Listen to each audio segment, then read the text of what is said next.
Hi, I'm Chuck Dorsett for Weaver Leather Supply. I'm a big fan of the Old West. Well, who isn't? But I see these in movies all the time, and I've always wanted to make one. It's about time we did that. How about let's make an Old West rifle sleeve, complete with fringe. This is gonna look good. Now, if we don't have a rifle, but we do have a Western theme in our home, office, restaurant, this is gonna be a nice touch. All right, so anything I use in this video, weaverleathersupply.com, or check below. We've got links there, going to take you straight to the website. Also, if you want to know when our videos release, just click your notifications. You'll know exactly when these come out. So let's step over to our pattern table, get started. We're going to keep this very simple. To me, that's a little more historically accurate, but the point there, make it your own. There are so many places we can do that. Well, let's start here, because we're going to use a piece of leather 53 inches long by 15 wide. It's a big piece of leather. It'll come out of a side, no issue. But the bigger point there is we don't have to. We can always split this. Maybe bring in a secondary color, do a decoration, maybe with spots or braids on that. So many ways we can go to make this our own. But right here, we're going to add a leather button. And again, all kinds of closures on this would look great. But we're going to add a button. Now on this, the key here is that I don't want to center our button and our oblong on our panel. What I'd like to do is measure from our center line out, because we're a little bit wider here. If we just center that there, it's going to be a little bit off. Now up here, we're going to add fringe to the flap, and then we're going to add fringe for the full length. So on our fringe piece, we're just going to cut a piece 8 inches by 43 and 5. Now on this, we're going to leave a 1-inch spine.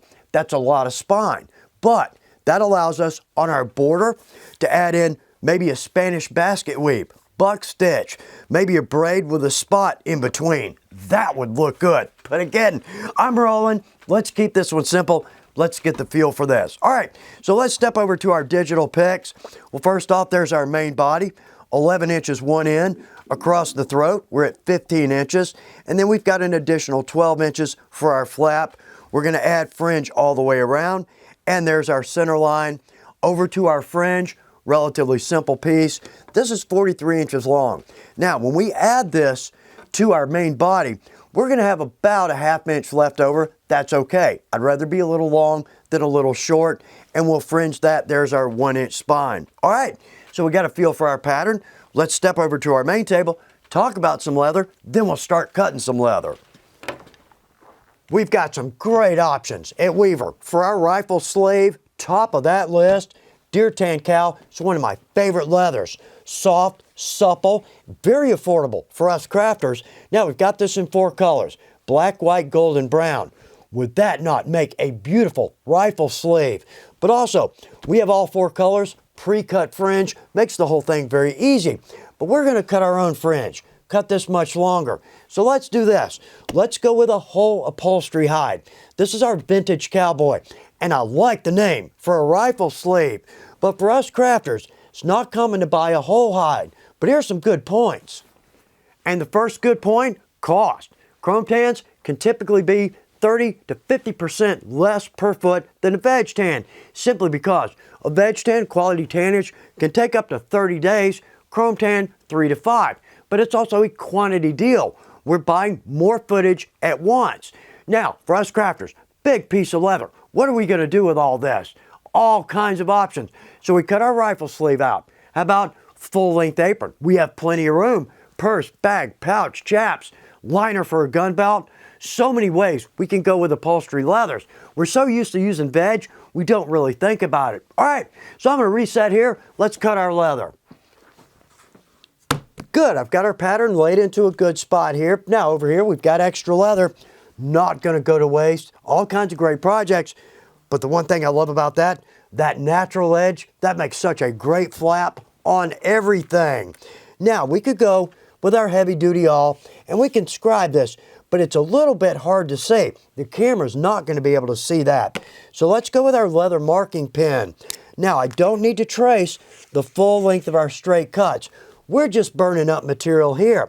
So what I'd like to do, now right here, I'm just going to draw that in because I'd like to come in with a round corner there. We could cut that absolutely, But a square corner, that's going to tear on us. Round corner, not so much. But right here, let's just mark.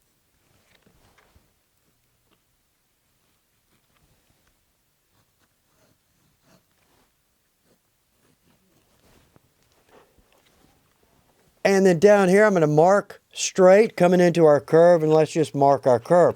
Now, our leather marking pen, this rubs right off. If it doesn't, just a small moist rag will take care of it. And as always, particularly on our chromes, let's go with a new blade or sharp blade every time. There we go. Now, right here, I've got our poundo board. This is a great cutting surface. Allows my blade to sink into the material so we get a very clean cut. But also, it's got a little bit of a grip to it. So that's going to keep that leather right where it is. So let's cut out our pattern.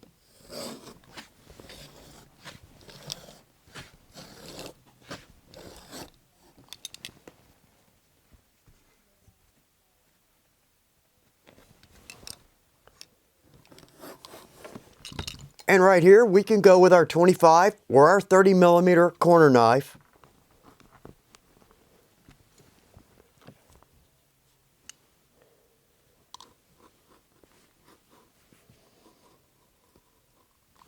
Good, we've got a nice cut there. Now let's do this. Let's flip this over. Let's take our pattern. Now really our pattern can go up or down. But right here, I'm going to lay this in just because we want a center mark there. That's how we know where to stop our fringe when we bring that down. Okay, good. Let's reset, cut our fringe piece. We have a small decision to make here. Here's what I'm talking about. So on our rifle sleeve, doesn't matter which way we cut, up or down on our pattern, let's turn this over. There we go. There's our sleeve. There's our flap. So on our fringe, if we want top grain up, we're going to cut from large to small.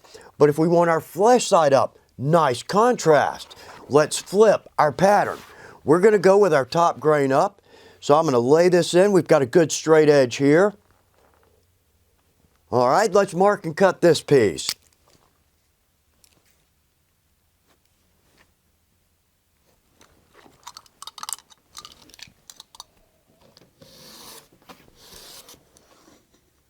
Good, we've got that. Now I almost want to bring this out of our natural edge. Have that across the bottom of our fringe. That would look nice too. All right, we've got two places to cut fringe, so let's reset, do that. There are a number of ways to cut fringe. One of the easiest, in my opinion, is just with our square. We've got a 1-inch spine. We've got a 1-inch arm on this. As long as we butt that to the edge, we've got a 1-inch spine. So what I'll do is I can butt that to the edge, come over 1/4 of an inch, make a cut, scoot, and cut. But there's an easier way to do this. We've actually got a template for cutting fringe. We've got this in two sizes, 1/4 inch, which we'll use, and 3/8 of an inch. And right here, I've got our non-slip tape on both ends. So all we have to do here is scoot that right to the edge. That tape is actually exactly 1 inch wide. Now, cutting this, two downsides to this template. One isn't the template's fault, but secondly, these cuts are very thin. So this is only going to accommodate our art knife blade. When we order our art knife, that's the blade we get. It's a shorter, more stout blade. I like the longer, but in this situation, this is the better blade to go with. Now, new blade or sharp blade every time when we're cutting fringe. And in fact, I'll probably change this blade out once, maybe twice, as I move along. So, I mentioned two downsides to this. The second is not a downside to the template, it's us. Because as we cut, it's hard to see where that last cut is. We've got a good clean blade and a good cut. So the easiest thing to do, I'm going to butt this to my top. I can see I've got about a 1/4 inch right there. So let's cut. Good, okay. I'm going to move my finger over to the next line and cut the last.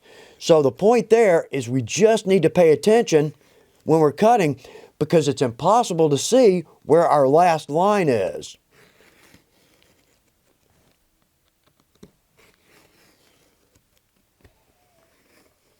Now, 2 good points. First off, when we forget where we are, and it's so easy to do, I can simply look down here. Now I'm not sure.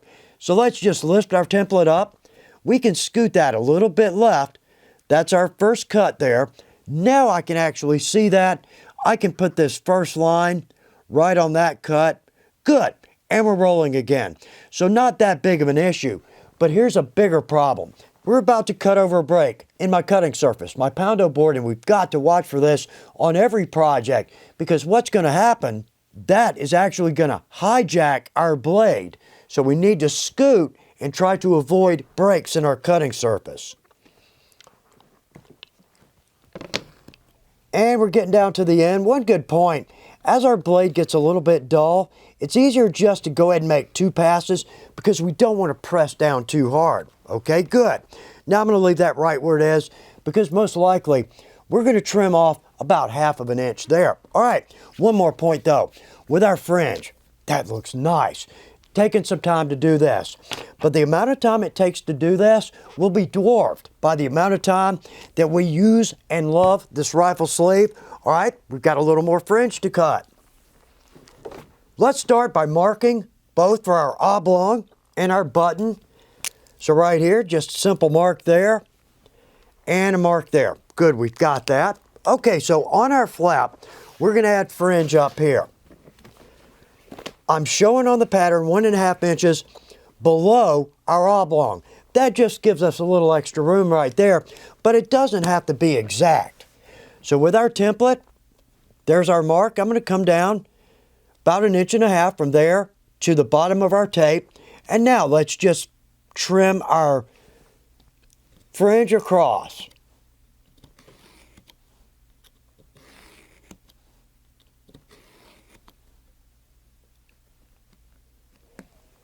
And our last cut. Now with this, I cut this. This is supposed to be at 7¾ inch. I'm just a hair over that. So our last little piece of fringe there, a little bit wider, not even going to be noticeable. All right, let's drop in our oblong. There are so many little details that would change the look of this. Like on our fringe, we could always go with a point, or maybe at an angle, an inverted point, or leave the natural edge across the bottom. Every one of those would look good, and they're a nice detail. All right, so we're going to make our own leather button. Easy to do. We'll talk about that in just a minute. But we're going to go with a 1-inch button. So let's go with our master tool, 1-inch oblong punch. And I'm going to drop that in right on our mark. Now, good point here. So right here, this is my rawhide mallet. This is the 11 ounce. Been using this for 10 years. It's still going. But the point there, oh, it's nice to get a brand new rawhide mallet. Oh, it's a good day in the shop. It's a good day in the shop today. So let's punch in our oblong. There we go. All right, let's get this ready to sew. We could mark this on our pattern, but it's as easy as this. We're just trying to figure out where we're going to start our fringe. Let's just fold our sleeve over. And we don't have to be exactly on that edge, but relatively close. Now let's make a mark. All right, that's where we're going to start our fringe. Now, on our fringe, we've got a 1-inch spine. We're going to scribe a line, and we're going to use contact cement because contact cement will make 2 pieces of leather look, feel, and react as one. So when we glue our fringe onto this piece, it's going to react as one piece of leather. What's not going to happen is we just have 2 little stitch lines here. This leather is loose, and it's going to flap around on the inside. That's all we're doing. But what we could do is just extend our pattern and cut our fringe. Problem there, that is one big piece of leather, and it's going to be hard to cut the fringe going around that corner. So this really is the easiest way to go. All right, so with our wing divider, I've got this set at 1 inch, and I'm just going to scribe a line. This doesn't have to be a heavy line, just enough for us to see where we're going to bring the edge of our fringe. Good, there we go. Okay, with our contact cement, let's go with our S18. This is a great contact cement. Now, we've got this in a smaller can. I tend to use a good bit of this, so I buy this by the quart. Now, let's bring this over right to our edge. There we go. And let's glue right to our scribed line. And let's come off the edge. Now we put this on the edge of the table simply so that we can come right off the edge and we're not worried about getting glue wrapping around on the top grain.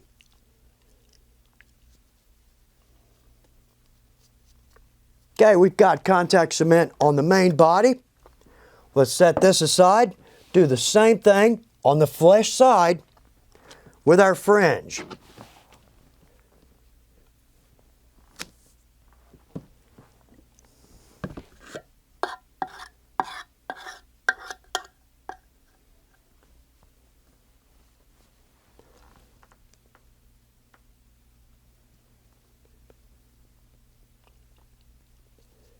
Good, we've got contact cement on both pieces. Now, I love our 5-inch leather craft cement, and we could absolutely use that.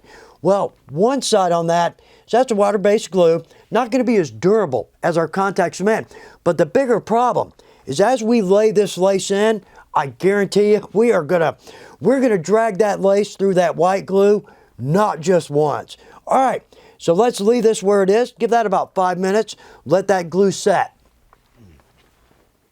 We've given our contact cement about 5 minutes. So now, let's lay this in. I'm going to come right up to my scribe line, and I'm going to start right on that edge, and let's just lay this in.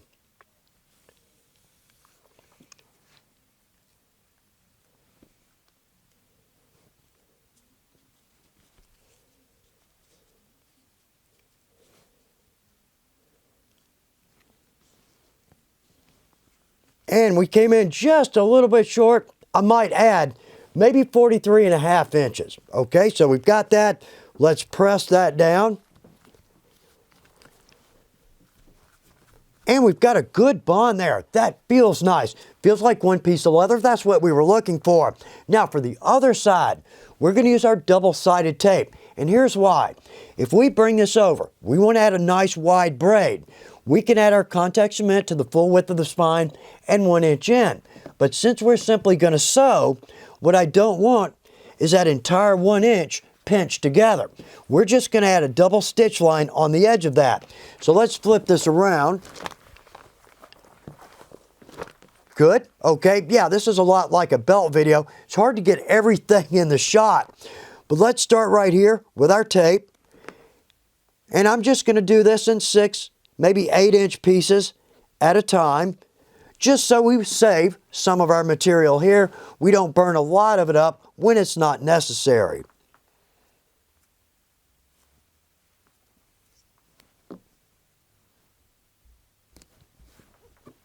Good, we've got our tape down. Now, there are 2 tricks to taking the backing off of this double-sided tape. The first way to go is we could take our thumbnail and just press down very hard and pull back. Typically, that's going to separate the backing from the glue. But if you're not successful there, let's take our wooden awl. All kinds of uses for this in our shop. Typically, this is not one of them, but what we can do is because of that sharp little point, that'll get down underneath and actually between the backing and the tape, and it comes right off.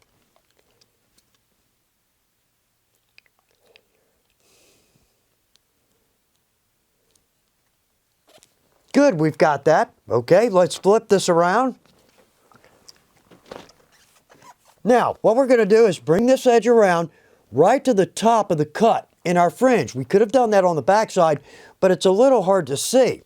On this side, not so much. But the point here is that we get our edges to meet as close as possible. I don't want one edge inside or out. We'll sew off of that. It's not going to be a good stitch line. So let's bring this around right to the top of the cut in our fringe, and I'm going to start that right there.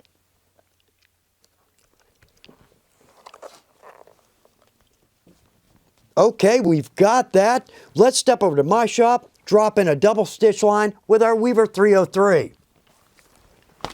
2 points right off the bat. We can absolutely hand sew this. Now, chromes typically don't hand sew that well. They just don't have a lot of body to them. But we've got 3 plies here. That's actually got some good body to it. This would hand sew nicely.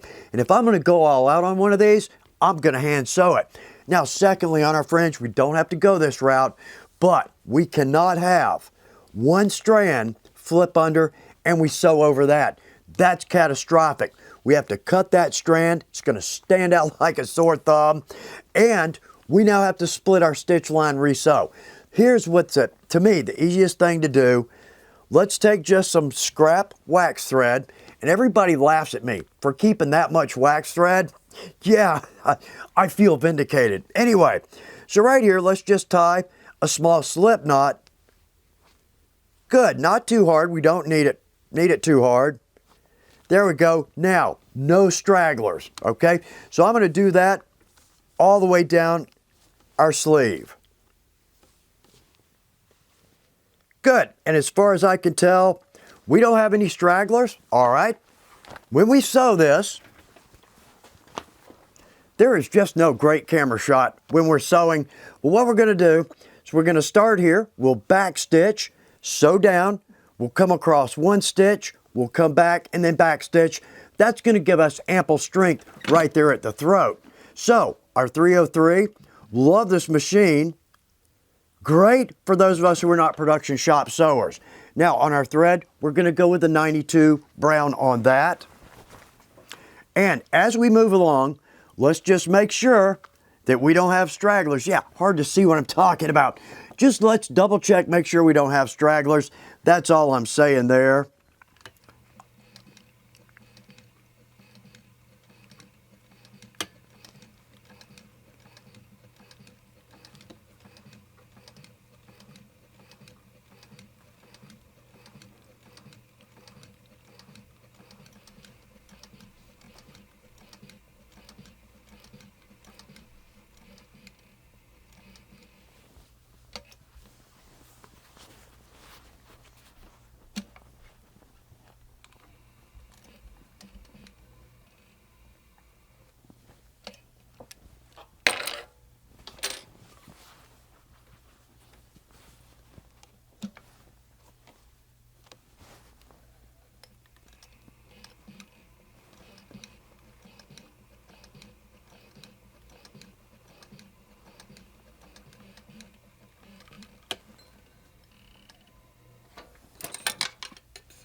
Okay, we've got a pretty stitch line on that. Very nice. No stragglers. And that's so important to me because I've done that on a rifle sleeve. All right, let's go make a leather button. We can go all kinds of ways with leather buttons. Now, this is a 1-inch round hole punch. Very uncommon, and when we find these, very expensive. I've got one in my shop because I found it at a garage sale for about $5. But not worth it simply to cut buttons. And with all the tools we already have in our shop, we can do all kinds of things. Like right there, that's a 1-inch round end punch. Not a bad button. There we go, we can see it a little better. Right there, we could just clip off those two edges and we've got a nice round button, all right? But we're gonna do a round button. Keep it simple for our sleeve. So I've got some of our holster leather, just a scrap, and I've got our wing divider. We're going to go with a 1-inch button, so I'm going to set this at 1/2 of an inch. And let's just scribe. Good, let's get a good line in there. Make it easy for us to see that. All right, now we don't have to try to cut around. What we're going to do is make a series of very small cuts. In fact, let's get started. And again, sharp blade's going to help here. But like I said, let's just make a series of small cuts.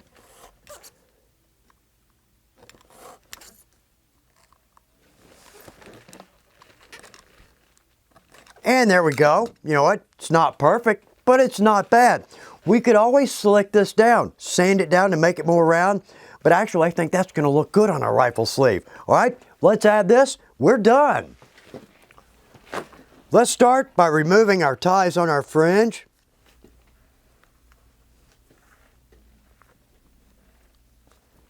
Okay, we've got that. Let's lay this out. Well, it looks good thus far. Very nice. All right, so here's where we're going to put our button. Let's start with this.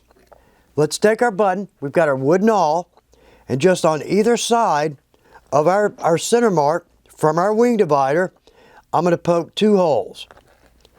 Good. Okay, we've got that. Now let's slide this down in our sleeve so we don't poke through the back side as well. Let's do our best to lay that in. Poke through. Good. Okay. Now I've got our John James number 18 needle, and this is our 0.8 millimeter brown wax thread. So let's come through from the back.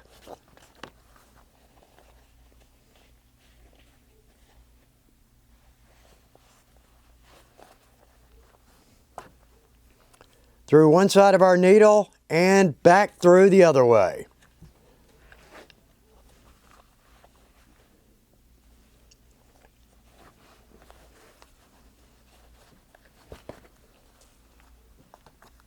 Good, tighten our wax thread down. And on this side, let's flip this out. There we go. Okay, let's just tie a simple square knot. So right over left, circle around. And left over right, and circle around.